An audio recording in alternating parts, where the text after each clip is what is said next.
दिनों से हम जो श्लोक पढ़ रहे थे, श्लोक 20 और श्लोक 21, जिसमें मानतुंग स्वामी अपने आराध्य देव के प्रति इतने समर्पित हो गए थे, इतने समर्पित हो गए थे, उनकी जो भक्ति थी वो मतलब असीम जो पराकाष्ठा होता उसको पार करके चली गई थी।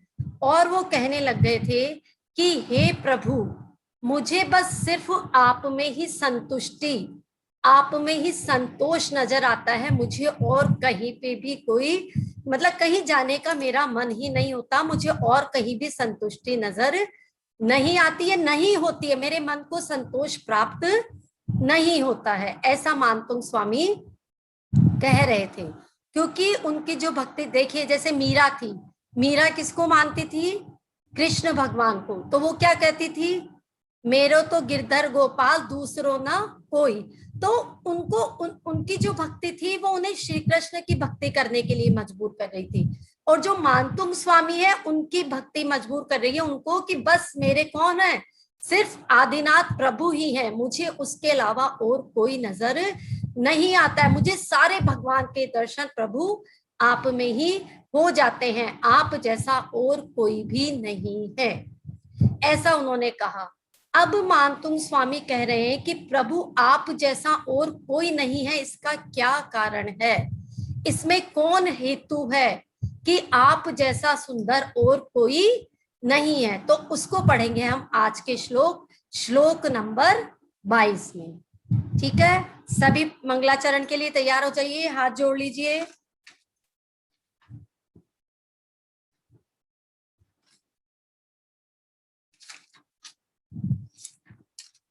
एक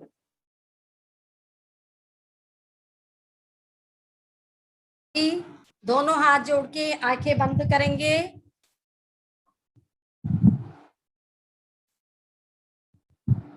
सो पुत्र को जन्मे नारी, आप समान न इस जग में। सो पुत्र को जन्मे नारी, आप समान न इस जग में।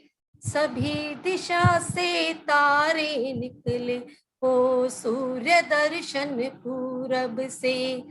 सभी दिशा से तारे निकले, हो सूर्य दर्शन पूरब से। बोलिए देवादिदेव 1008 श्री आदिनाथ भगवान की जय। बोलिए 2400 तीर्थंकर भगवान की जय। बोलिए मानतुंग स्वामी जी की जय। आचार्य गुरुवर श्री वर्धमान सागर जी विद्यासागर जी महाराज की जय। मम गुरु धैर्य सागर जी महाराज की जय। और एक प्रणाम मेरे माता पिता को, मेरे परिजन को, जिन्होंने मुझे इस धर्म पथ पर आगे बढ़ने के लिए प्रेरित किया। और आप सभी साथियों का तहे दिल से अभिनंदन, स्वागत। शुरू करते हैं हम आज का श्लोक नंबर 22। सभी स्क्रीन पे देखेंगे।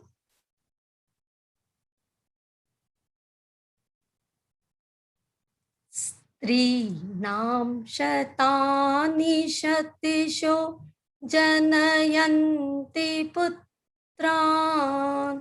देखिए जो पुत्रान है उसको कैसे पढ़ना है? पुत्रान। जो पै में छोटा वो उसको छोटा ऊ ही रखेंगे आप लोग, पुत्रान। ठीक है, पुत्रान नहीं करेंगे कोई भी।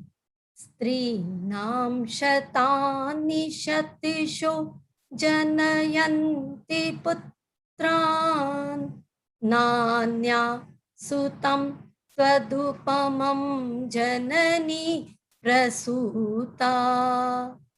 सर्वादिशो दधति भानि सहस्ररश्मिं, प्राचेव दिग्जनयति स्फुरदंशुजालम्।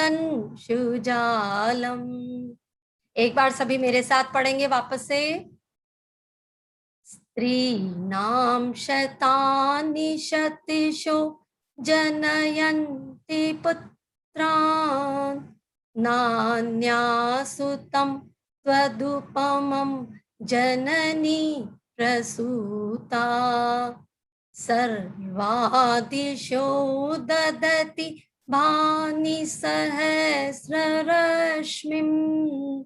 प्राचेव दिग्जनयति स्फुरदंशुजालम्। श्लोक के जो चौथी लाइन है उसमें आप दूसरे वर्ड को देखिए, दिग्जनयतिस। तो जो आगे स्फुर वर्ड है उसका स पहले मिला दीजिए, दिग्जनयतिस, फिर आपके लिए इजी हो जाएगा फुरदंशुजालम। कैसे पढ़ेंगे? दिग्जनयतिस फुरदंशुजालम। ठीक है। और जो पहली लाइन का लास्ट वाला वर्ड पुत्रान, और ऐसे ही दूसरी लाइन का जो लास्ट वाला वर्ड है उसमें ऊ बड़ा है तो प्रसूता, स में ऊ को जोर देना है क्योंकि बड़ा हुआ है तो प्रसूता। ठीक है। इससे आपका क्या, जब बड़ा है तो उस पर जोर लगाना है, और अगर छोटा हुआ है तो आपको उस पर जोर नहीं लगाना है, जैसे पुत्रान। ठीक है, हमारा प्रोनाउंसिएशन हो गया है। अब हम देखते हैं इसके वर्ड मीनिंग। शतानी, शतानी सैकड़ों, स्त्रीणाम स्त्रियां, शतशः सैकड़ों, पुत्रान पुत्रों को, जनयंती जन्म देती है। क्या कह रहे हैं मानतुंग स्वामी? सैकड़ों स्त्रियां सैकड़ों पुत्रों को जन्म देती है। तो जन्म देती है तो अब क्या कहना चाहते हैं वो? परंतु अन्या, अन्या मीन्स अन्य कोई, जननी माता, त्वदुपमम यानी आपके समान, सुतम पुत्र को न प्रसूता जन्म नहीं दे सकी। क्या कह रहे हैं मानतुंग स्वामी? पहली लाइन में उन्होंने बोला सैकड़ों स्त्रियां सैकड़ों पुत्रों को जन्म देती है, लेकिन अन्य कोई माता ऐसी नहीं है प्रभु जो आप जैसे पुत्र को जन्म दे सके। इसके लिए उन्होंने बहुत ही अच्छा उदाहरण प्रस्तुत किया है, जो कि क्योंकि मैंने आपको पहले भी बताया, मानतुंग स्वामी ने हमारी बुद्धि को ध्यान में रखते हुए कि हमें ऐसी बातें जल्दी से समझ में नहीं आती है, तो उन्होंने हर के साथ एक ना एक एग्जाम्पल फिट कर दिया। तो इसमें बहुत ही अच्छा एग्जाम्पल जिससे हमको समझ में आ सकता है। क्या कह रहे हैं अगली लाइन में वो? सर्वा सभी, दिशा दिशाएं, भानी यानी ताराओं को, ताराएं या जो भी नक्षत्र है, छोटे मोटे जितने भी नक्षत्र है वो, ददती धारण करती है। कह रहे हैं हे प्रभु ये जो सारी दिशाएं हैं वो ताराओं को या अन्य नक्षत्रों को धारण कर सकती है। कौन कौन सी दिशाएं? सभी दिशाएं, चाहे पश्चिम हो, उत्तर हो, दक्षिण हो, क्योंकि जो छोटे मोटे नक्षत्र वो किसी भी दिशा से प्रकट हो जाते हैं। लेकिन स्फुरत दैदीप्यमान अंशु जालम, अंशु मतलब किरण, और जालम यानी किरणों का समूह।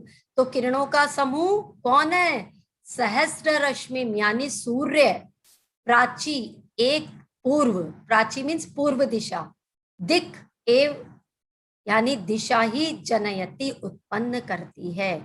मानतुंग स्वामी कह रहे हैं कि अन्य नक्षत्रों को, तारागण को तो कोई भी दिशा धारण कर सकती है, परंतु प्रभु जो किरणों का समूह वाला सूर्य है उसे धारण करने वाली तो मात्र एक दिशा पूरब ही है। यानी जो सिर्फ पूरब दिशा ही ऐसी है जो दैदीप्यमान सूरज को उत्पन्न करती है या अपने अंदर धारण कर सकती है, क्योंकि इतनी शक्ति और किसी दिशा में नहीं है कि वो और भी किसी को धारण कर सके। इतनी मतलब अगर इतने किरणों के समूह वाले सूर्य को धारण करने के लिए इतनी शक्ति उस दिशा में भी तो होनी चाहिए। तो इतनी जो शक्ति है वो कौन सी दिशा में है?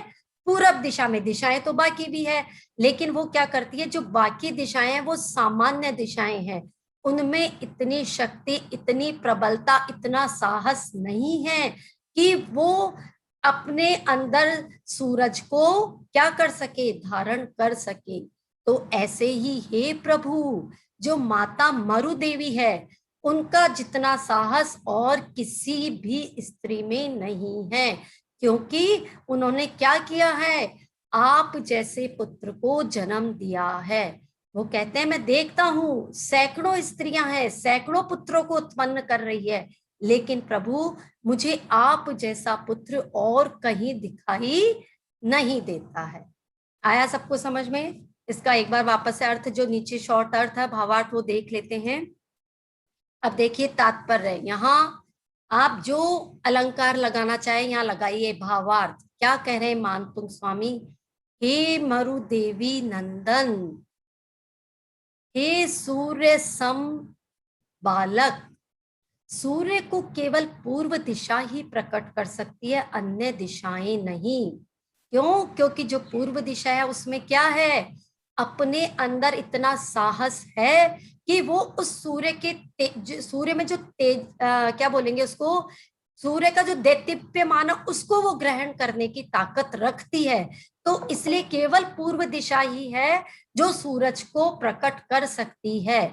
तो वैसे ही हे प्रभु, अन्य सैकड़ों स्त्रियां हैं, वो सैकड़ों पुत्र तो उत्पन्न कर सकती है, लेकिन आप जैसा लाल तो केवल आपकी मां मरु देवी ही कर सकती है। आप जैसे पुत्र को तो केवल मरु देवी ही उत्पन्न कर सकती है। आया सबको समझ में? सबको समझ में आया श्लोकार्थ? अच्छे से समझ में आया ना? कि इसमें देखिए, अब वो जो 21 श्लोक तक उन्होंने बताया था, वो बता रहे थे कि प्रभु आप ऐसे हो, आप ऐसे हो। तो उसका कारण क्या? इसमें कारण है उनकी माँ, मतलब उनकी जो माँ थी उनकी वजह से वो ऐसे बेटे हैं कि जिनको हम आज पूजते हैं। अच्छा, इसका क्या कारण है? देखिए, आज भी जैसे सैकड़ों माताएं हैं पुत्र को उत्पन्न करती है, लेकिन हम नहीं ऐसे पुत्र को जन्म दे पाते। इसका क्या कारण है? इसका कारण है कि एक तो आजकल जो सब है नेगेटिविटी से भरी हुई है सारी माएं, है ना। दूसरा, अपने अपने बच्चों को वो निकट नहीं, मतलब पास में ही नहीं रखती माताएं। इवन देन कि 9 महीने भी वो किसके पास में रहती है? मोबाइल, इंटरनेट, टीवी, मतलब अपने बच्चे से ज्यादा समय वो किसको देती है? इन सब चीजों को देती है। तो ऐसे बच्चे क्या होते हैं? जन्म से ही रूड होते हैं वो बच्चे। उनमें मतलब इतना कहते हैं कि माँ के प्रति इतना प्यार या आदर या भाव इसीलिए नहीं हो पाता है।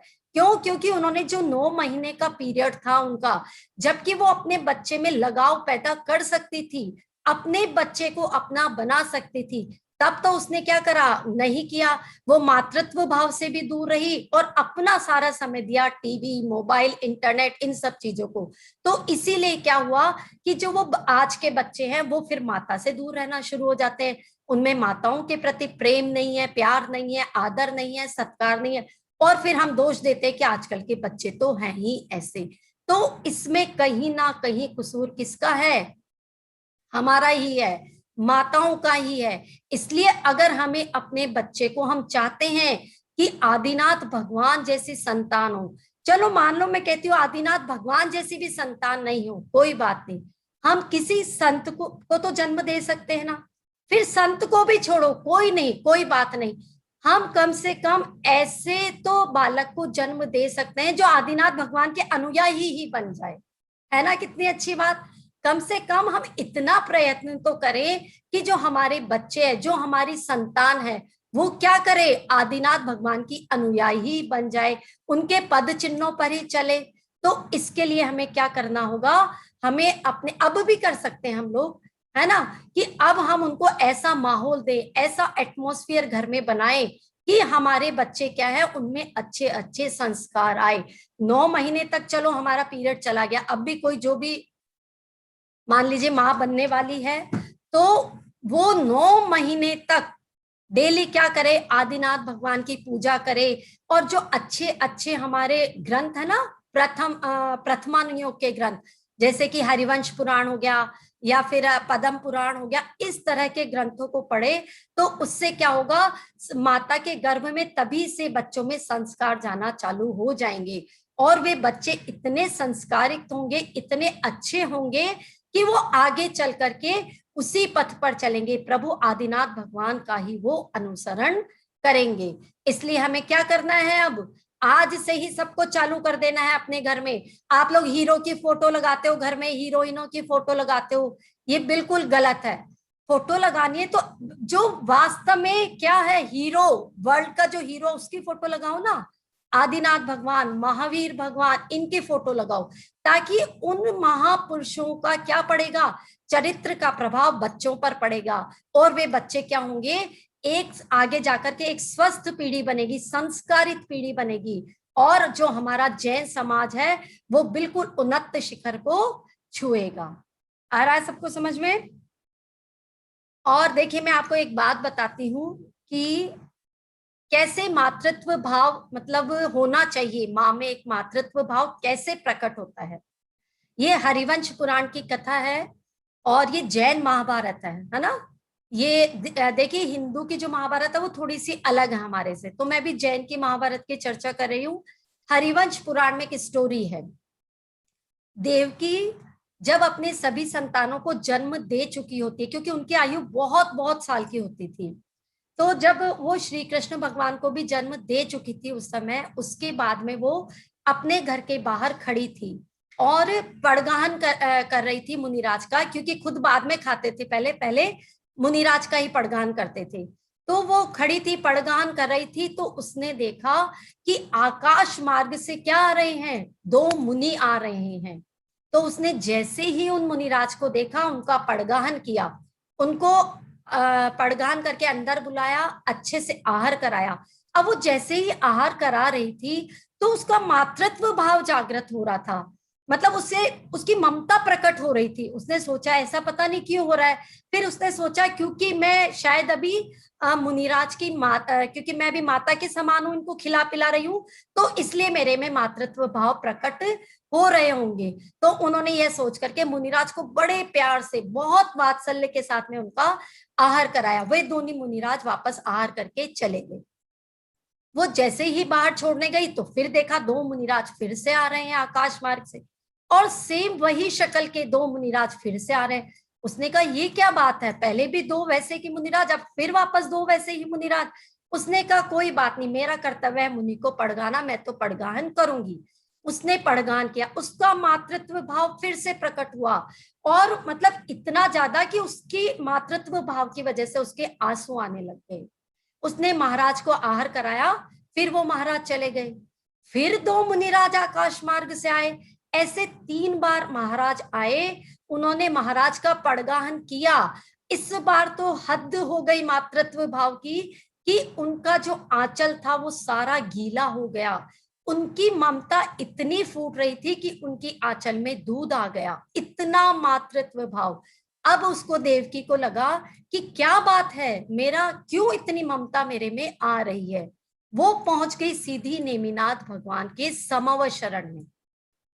उन्होंने वहां जाकर के नेमिनाथ भगवान से पूछा, हे प्रभु, क्या कारण है कि मैं मुनिराज को आहार करा रही हूँ और मेरे अंदर से इतना प्रगाढ़ मातृत्व भाव निकल रहा है, मुझे ये समझ ही नहीं आ रहा है। कि वो कहती भक्ति आनी चाहिए ना मेरे में, भक्ति अलग चीज है, मातृत्व भाव अलग है, तो क्यों आ रहा है। तो उन्होंने कहा, नेमिनाथ भगवान ने उसके प्रश्न का उत्तर दिया कि हे देवकी, तुम्हें पता नहीं ये कौन है, ये तुम्हारे वो 6 पुत्र हैं जिनको कि कंस ने क्या किया था, तुम्हारे से अलग कर दिया था। और अलग, जैसे हमारे हरिवंश पुराण में लिखा हुआ है, उन्होंने मारा नहीं था कंस ने, हरिवंश पुराण के अनुसार उन्होंने क्या करा था, एक भद्दलपुर जो अभी भी जगह है, उस जगह उन 6 पुत्रों को उन्होंने क्या कर दिया था, भिजवा दिया था। वहां पे उनका पालन पोषण हुआ था, वहां वो बड़े हुए, उनमें अच्छे संस्कार आए और उन्होंने मुनिराज की दीक्षा धारण कर ली।